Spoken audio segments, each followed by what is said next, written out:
Reddit broadcaster. ExplainLikeImFive. How can ticket resellers sell event tickets before they officially go on sale? I got on a reseller site that offered tickets for an event that had not officially started ticket sales yet. How can they do that and guarantee seats? Used to work in the industry. Ticket brokers have deals with venues that guarantee them seats for every event, so they know they will have them as soon as an event is announced. The whole industry is a scam and should be heavily regulated, but it is the Wild West as of now. The vast majority of tickets you see on resale sites like StubHub, SeatGeek, Vivid, and others are from these brokers. Almost none are from regular people who just cannot make it anymore. These companies have entire teams meant to bring in and retain these brokers because they are the main source of tickets. Only a small percentage of tickets are actually sold to the public at on-sale day. In one breakdown of a major artist tour, it showed that just 5% of the tickets were for public sale. The rest of the tickets were available through other venues prior to the on-sale date through artist, venue, fan club, or credit card pre-sales.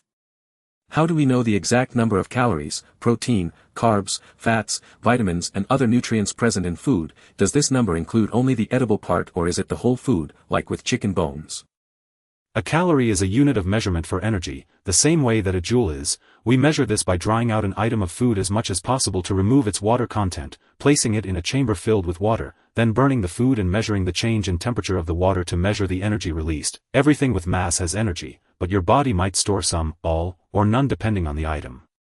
When you read how many calories something contains, you are being informed of the amount of energy that the food was able to release. This does not equate to the amount of energy your body actually stores when ingesting due to your own physiology or insoluble parts of food. However, it is fairly accurate enough to not lose sleep over.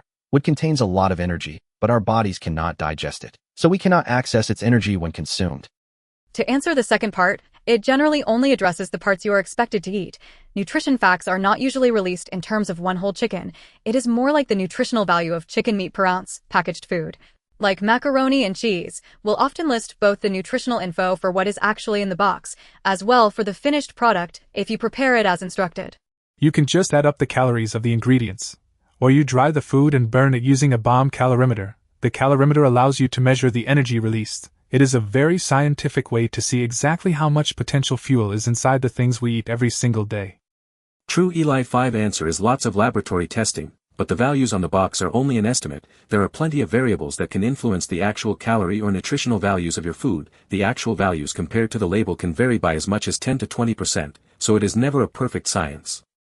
What are social media algorithms? Early social media websites used very straightforward algorithms, which are rule sets that determine what information the system shows you. If you were subscribed to a user, you would see their content. If you searched for something, the website would do its best to show you exactly what you asked for. Modern social media algorithms are more choosy. They will try to only show you things that will get you to use their site for longer, and manipulate you into certain behaviors. For example, if the algorithm detects that whenever you see a picture of a dog, you will stop and leave a comment, it might show you more dog pictures, as well as dog-related advertisements because it knows those will capture your attention. Likewise, it may hide content from you if the content is harmful to its advertisers or any other powerful groups. On YouTube, if you publish content advertisers dislike, they will withhold payment for the revenue you generated. An algorithm is just a set of rules to be followed. In this case, it is the rules the platform follows to figure out what posts to show you. It does this by tracking the things you view, like, repost, and so on, and then trying to deliver more of what it thinks you like, and also deliver things the owner of the platform likes and hide things they do not like. It is like a digital curator. You liked a picture of an apple. Apps like Instagram will remember this and show you more apples. The more you continue to like apples, the more often they will show it to you. After a while, they will guess you like fruits and not just apples and try to show you oranges and bananas. If you like the pictures of oranges, they start showing you oranges too. It is all about guessing your taste. An algorithm is just a set of instructions. Social media apps have a complicated set of rules and instructions that decides what to show on your homepage when you open the app. That very roughly equates to the situation described above. The goal usually isn't to show you what you like though, but things that keep you on the platform, as well as commenting or sharing. It is designed to keep your eyes glued to the screen. Why do smells act different? Some are smellier than others, some stick to things much longer. Why do smells behave differently than other smells? Some things you cannot smell even if you put your nose right up to it, while things like skunks or grease or smoking are hard to ignore and linger for hours or days. Why is that?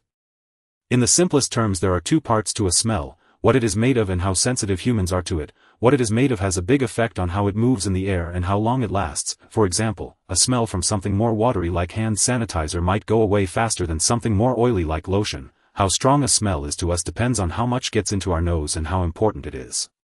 We are very sensitive to the smell of smoke because it is a sign of something that could be bad, or food because it is a sign of something good. We are less sensitive to the smells of neutral things like rocks or plant fibers because they did not affect our ancestors' bodies very much, so it is less important for our nose to tell us about them. Air is a fluid, and smells are actually molecules picked up by the air entering your nose. You have what are known as olfactory bulbs, which have various shapes at the molecular level. When a molecule fits into an olfactory bulb, your brain receives information about its shape. Smells which linger are molecules which clung to a surface and slowly fall off over time. Smelly smells are your brain's way of saying the shape of the molecule you are inhaling might be something to avoid for your survival, or find for your dinner. I think smells are kind of sneaky. Some cling to everything around them, like walls or clothes, and others just float away. It makes me wonder if our noses evolved to freak out about the important ones while ignoring the boring stuff. It is all about what stayed stuck to the fibers of your shirt versus what evaporated into the room and disappeared forever. Some molecules are just stickier than others by nature. Why do people get sleepy after eating? Been happening lately. So sleepy. Since we are keeping it simple, your body is just very busy digesting the food, so you feel sleepy. It takes a lot of effort to break down everything you just ate, so your internal systems focus all their energy on that task instead of keeping you wide awake and alert. Think of it like this: food and stomach. Stomach needs to work. Work needs blood. Blood leaves the brain and goes to the stomach to help with digestion. Brain does not have as much fuel to stay active. Brain gets sleepy. It is a simple matter of moving resources to where they are needed most.